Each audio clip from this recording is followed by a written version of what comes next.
তুমি কখনো কি এমন এক সময় পার করছো যখন সবকিছু ঠিকঠাক চললেও ভেতরে ভেতরে একটা ভারী অন্ধকার অনুভব করছো?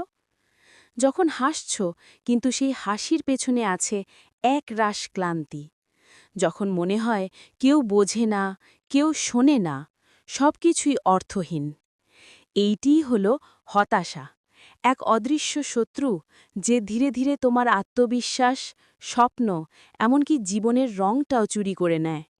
কিন্তু মনে রেখো, তুমি একা নও।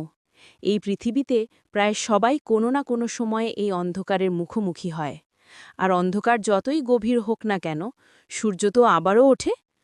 তুমি শুধু থেমে যেও না, একটু বিরতি নাও, শ্বাস নাও, নিজেকে জিজ্ঞেস করো, আমি এখনো বেঁচে আছি, তাই না? তাহলে এখনো আশা আছে। আর আশা থাকলে পথও আছে। তোমার গল্প এখনো শেষ হয়নি। তুমি এখনো পারবে। শুধু একটুখানি আলোয় বিশ্বাস রাখো।